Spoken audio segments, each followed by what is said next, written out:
Sometimes the only way to find the answers we seek is to go seek them out alone. Solitude and silence can be intimidating, but it takes tremendous courage and a resourceful spirit to cultivate a sacred space and face the chaos that most of us carry inside us. He who seeks synthesis, that is true peace, can never take part for or against opposing things. He can neither embrace any human cause without reserve, nor be opposed to any human cause, being loyal to the cause of truth. The intoxication of plunging into collectivity is not given to him. This is why he is condemned, whether he wants it or not, to profound solitude. He is the hermit, a mysterious figure of nomadic and solitary nature. Dressed in a red robe under a blue mantle, he holds in his right hand a lantern and saunters with the staff in his left hand. He is the venerable and arcane hermit who portrays the figure of a wise and good father, a spiritual father whom one could trust sincerely and love boundlessly. He was the master of the most intimate and most cherished dreams of my youth, as well as the master of dreams for all youth in every nation, who are enamored by the call to seek the narrow gate and the hard way to the divine. Which young Russian man, for example, would not have undertaken a journey, no matter how long and treacherous, to meet a starets? Which young Jewish man from Poland, Lithuania, Ukraine, or Romania would not have done as much to meet a Hasidic tzaddik? Which young man in India would refuse to make every possible effort to find and meet a chela or guru?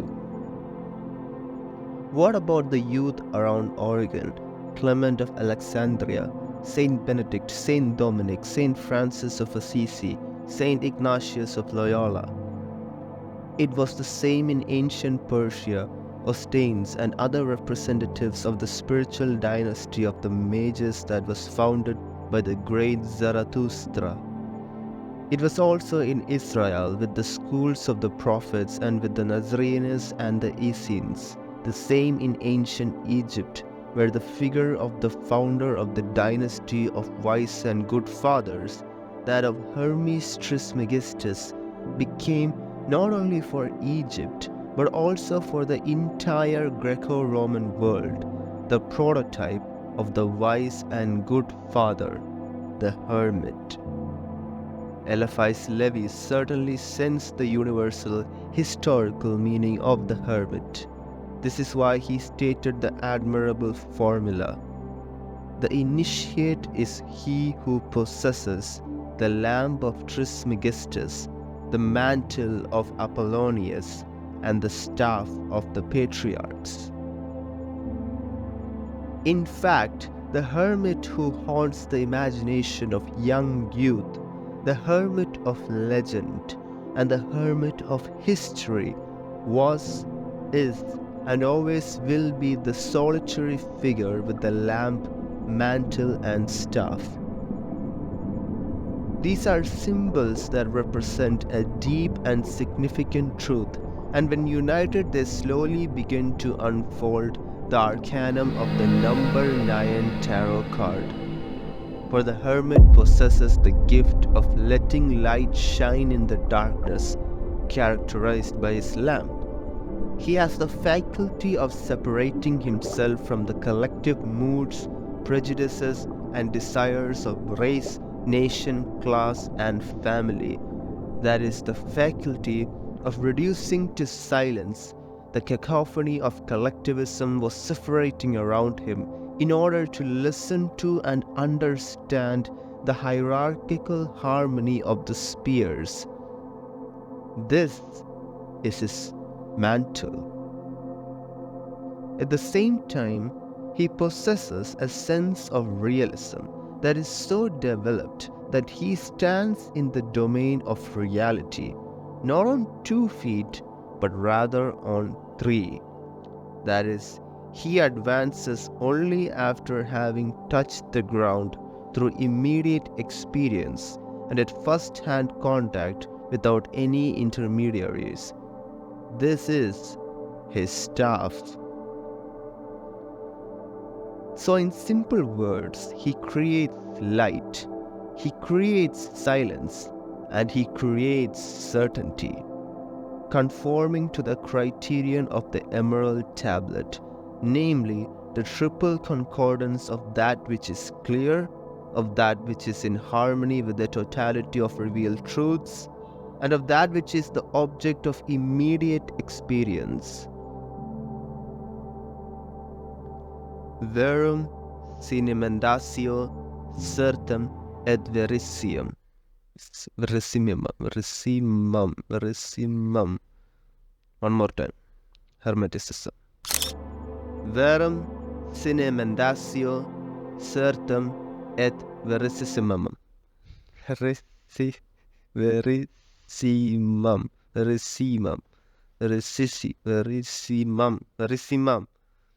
One more time. Verum sine mendatio certum et verissimum. This is a Latin phrase that appears in the emerald tablet, also known as the Tabula Smaragdina, or the Smaragdine tablet, which is a Hermetic text attributed to Hermes Trismegistus. Verum sine mendatio. This is clarity, referring to the lamp. Certum. This is the concordance of that which is clear and the totality of other truths, referring to the lamp and the mantle. Verissimum. This is the concordance of that which is clear, the totality of other truths, and authentic and immediate experience, triple symbol of the lamp, the mantle, and the staff. The hermit therefore represents not only a wise and good father who is a reflection of the Father in heaven, but also the method and essence of Hermeticism. For Hermeticism is found on the concordance of the 3 methods of knowledge: the a priori knowledge of intelligence, the lamp; the harmony of all by analogy, the mantle; and the authentic immediate experience, the staff. Hermeticism is thus a threefold synthesis of 3 antinomies: the synthesis of the antinomy Idealism, Realism; the synthesis of the antinomy Realism, Nominalism; and the synthesis of the antinomy Faith, Empirical Science. Insofar as it is a synthesis, a personal one of course, in the inner forum of the consciousness of each individual, in which the 3 antinomies above supply each time a 3rd term. Its number is 9, and it is the 9th arcanum of the tarot which teaches us about the 3 syntheses of the 3 antinomies. Let us now look at how Hermeticism is the synthesis of the above 3 antitheses or antinomies. Number 1. The antinomy Idealism, Realism. We can reduce this to 2 opposite formulas, namely the formula of Idealism, which is that consciousness or the idea is prior to everything, and that of the formula of Realism, which is that the thing is prior to all consciousness or ideas. The idealist Hegel considers everything as so many forms of thought, whilst the realist Spencer affirms that objects of knowledge have an existence that is independent of thought or consciousness on the part of the subject of the knowledge. The realist says that notions, laws, and ideas are derived by way of abstraction from objects of knowledge. The idealist says, on the contrary, that notions, laws, and ideas are projected by way of concretization from the subject of knowledge into objects. The realist advances the so-called correspondence theory of truth, that is, that truth is the correspondence between object and intellect. The idealist relies on the so-called coherence theory of truth, that is, that truth is coherence or absence of contradictions in the handling of ideas and notions by the intellect. The entire world is exactly reflected in the intellect. This is the ideal of knowledge for realism. The entire world is exactly reflecting the postulates and categories of the intellect as a unique coherent system. This is the ideal of knowledge for idealism. This reflects a dichotomy often discussed in metaphysical debates, whether the external material world, the thing or us, shapes our consciousness and gives rise to our thoughts, the light, or whether our thoughts shape our understanding of the world. It is the world that bears the word, and it is the human intellect that listens, says realism. It is the intellect which bears the word, and it is the world which is its reflection, says idealism. Nihil intellectu quod renupres fuent in sensu. Nothing is in the intellect which has not had prior existence in the sense world. This is the millennial-old formula of realism. Nihil in sensu quod no prius fuent in intellectua. Nothing is in the sense world which has had not prior existence in the intellect. This is the counter formula of idealism. So which is right? Realism with its idol, that is the thing prior to thought, and its Marxian dualism of darkness, referring to the thing, and light, referring to thought, in which the latter proceeds or is born from the former, meaning light is born out of darkness, thought is born out of the thing. To give some context, Marxian dualism refers to the religious and philosophical system found in Zoroastrianism, an ancient Persian religion. In Zoroastrian thought, the universe is seen as the battleground between two opposing forces: Ahura Mazda, the wise lord, representing light, order, and goodness, and Angra Mainyu, the destructive spirit, representing darkness, chaos, and evil. This dualistic cosmology posits that everything in the universe stems from the struggle between these two forces. As we mentioned before, among the methods of knowledge used by the wise father, the mantle of the hermit represents the harmony of all by analogy. Therefore, in the context of the realism versus idealism debate, the Marxian dualism analogy suggests viewing the relationship between the material world, darkness, and thought or consciousness, light, as a dynamic interplay where one can originate from or give form to the other.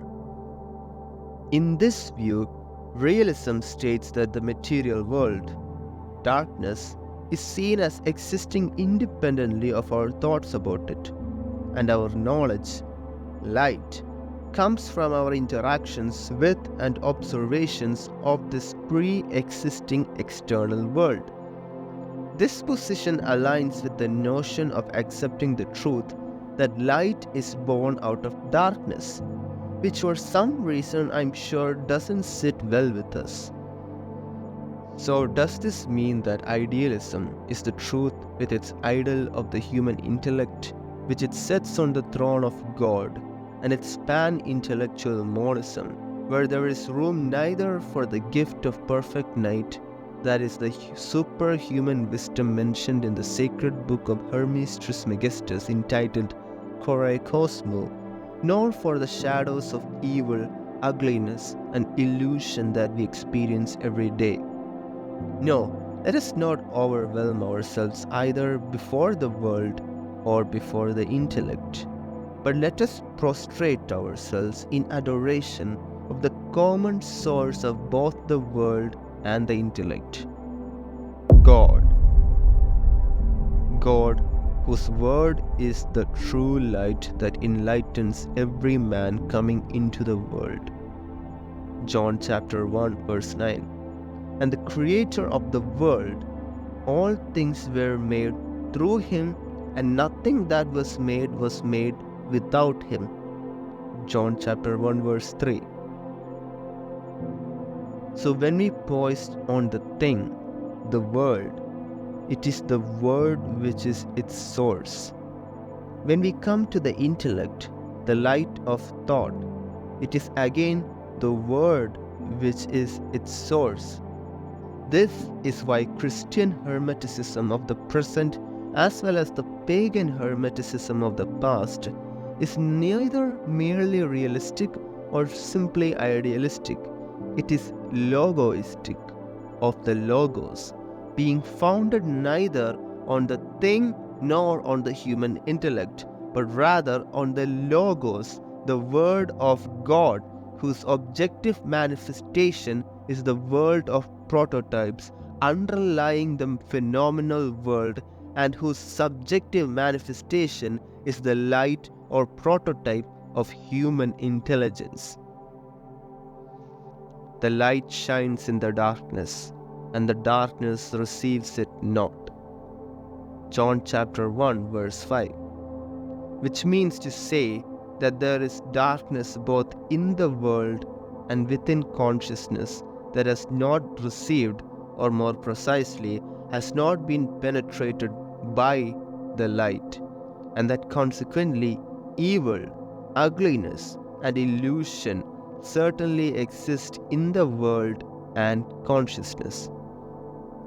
But the darkness of the world that is not penetrated by the word is not the source of consciousness, and the human intellect that is not illuminated by the word is not the principle of the world. In the phenomenal world, there are objective illusions, that is, things which are not real, which have not been made by the word, but which have arisen for an ephemeral. What's the word called? Ephemeral. Take 2. In the phenomenal world, there are objective illusions, that is, things which are not real, which have not been made by the word, but which have arisen for an ephemeral existence from the substrata of darkness. In the domain of subjective consciousness, there are illusions, that is, notions, ideas, and ideals that are not real, which have not been engendered by the light of the word, but which have arisen for an ephemeral existence from the depths of the darkness in the subconsciousness. These illusions, whether objective or subjective, are temporary phenomena that do not embody the underlying reality of truth. Objective illusions are phenomena in the physical world that appear real but do not have an enduring or substantive basis in reality. They are temporary and can mislead our understanding of the natural world. For example, a mirage. A mirage such as seeing water in a desert is an optical phenomena that makes the observer believe water is present when it isn't. This occurs due to the refraction of light in layers of air at varying temperatures. Mirage are objective illusions because they physically appear to exist to the observer, yet they do not represent the true presence of water.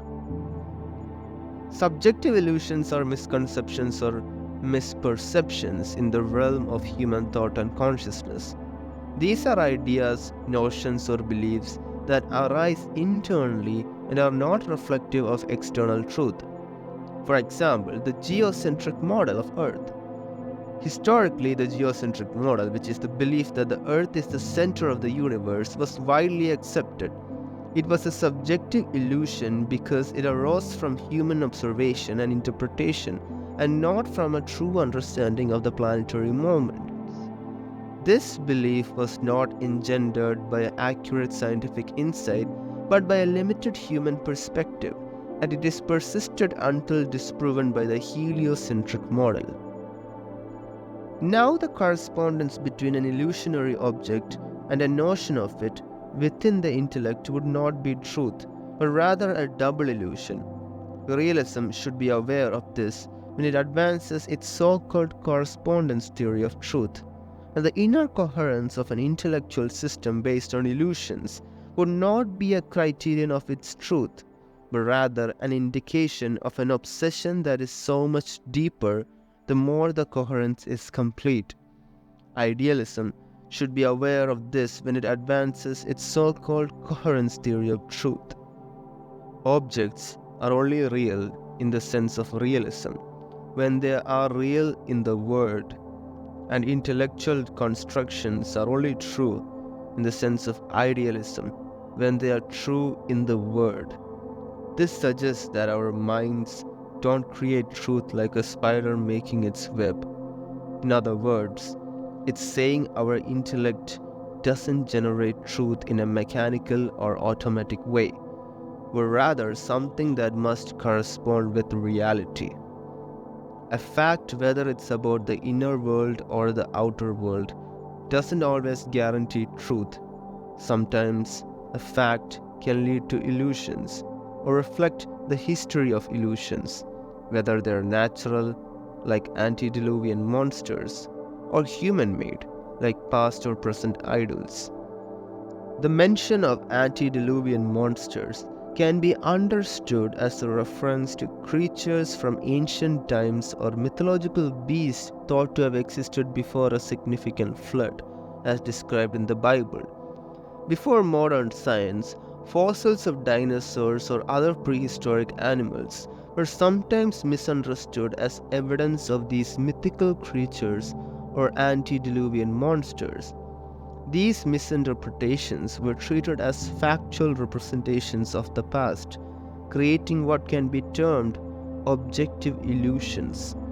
They led to mistaken beliefs or exaggerated interpretations, such as the existence of dragons or giants. In regards to the history of human illusion, we can take a look at phrenology, which was once thought to be a scientific study. It involved examining skull shapes to understand a person's character and mental abilities. This idea gained acceptance and shaped perspectives on personality and intelligence. However, it was eventually proven to be false and categorized as pseudoscience. Belief in phrenology was a subjective illusion, an idea constructed without genuine scientific backing, relying instead on speculative and biased interpretations. Now, the world of our experience is the phenomenal manifestation of both the world created by the Word and the evolutionary world of the serpent. The intellect of our experience also is the manifestation both of the light of the Word and of the ruse of the serpent. Ruse is the biblical term for the method where darkness imitates light without receiving it. This is why it is still necessary to distinguish before one professes realism between the world and the world. Similarly, before one embraces idealism, one has to distinguish between cosmic intelligence and the human intellect.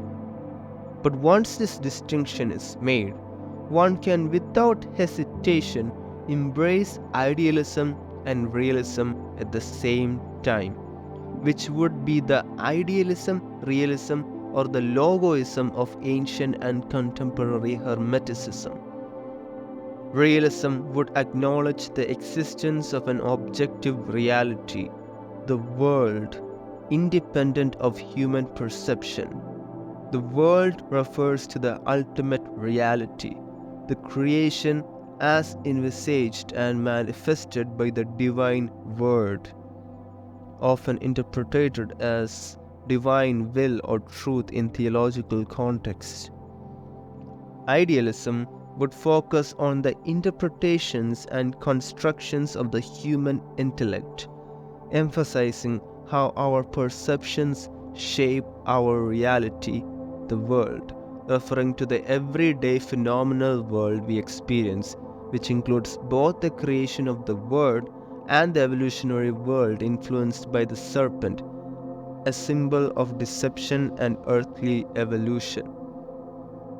Then, the method of correspondence becomes the staff in the hand of the hermit, and the method of coherence becomes the mantle that covers him. The staff represents realism, an objective analysis and empirical verification as a tool to navigate the world, akin to how a hermit might use a staff to find his way. The mantle symbolizes the use of idealism, the coherence and consistency in our ideas and beliefs, as a protective and unifying covering, much like a mantle that keeps the hermit warm. This is thanks to the light of the hermit's lamp, which is the holy instrument where the light of the Word is united with the oil of human intellectual endeavor. This symbolizes the blending of divine truth and human effort to achieve enlightenment and understanding. It suggests that human intellectual pursuits, when guided by the higher truth of the Word, can illuminate the path towards a deeper understanding of reality. In conclusion, the Hermetic synthesis of the antinomy Idealism-Realism encapsulates a profound philosophical vision where the dichotomy between realism and idealism is not seen as a barrier but as a complementary forces that, when understood in their full context and applied wisely in the way of the hermit, can lead to a more radical understanding of existence. This integration, according to the text, can lead to a more enlightened and meaningful engagement with both the spiritual and material aspects of life. The arcana of the tarot, I must stress, are spiritual exercises, and the ninth arcanum, the hermit, is one of them. For this reason, the meditations on the three antinomies aim not so much as a solution to the antinomies that will please everyone, but more to encourage spiritual endeavor oriented towards the solution of these antinomies. I wish I could gloss over the remaining two, but I can only scratch the surface in a single video. You can certainly resolve them in a more extensive and satisfying way, specifically when it comes to the solutions proposed by the author in the tarot's meditation. It primarily involved engaging in a particular spiritual practice that's focused on personal growth. This entails defining both a thesis, an idea or argument, and an antithesis, its opposite, as clearly as possible. In the words of the author, I should say, as crystallized light, in such a way that all intellectual light which is at your disposal may then be consumed by these two opposing theses. You will then arrive at a state of mind in which all that you know and perceive is put into the thesis and its antithesis, so that they may be like two rays of light, whilst your mind itself is plunged into darkness. You know and see nothing more than the light of these two contrary theses. Beyond them, there remains only darkness. And it is then that one undertakes the essential thing about this exercise, namely the endeavor to draw light from darkness. That is an effort aiming at the knowledge that appears to you to be not only unknown but also unknowable. In fact, every serious antinomy signifies psychologically the light that I possess is polarized at two poles. Between these two luminous poles, there is only darkness. Now, it is from this darkness that the solution to the antinomy, the synthesis, must be drawn. It is necessary to create light from darkness. And one could say that it is a matter of an act analogous to the fiat lux. Let there be light. Genesis chapter 1 verse 3 of the first day of creation.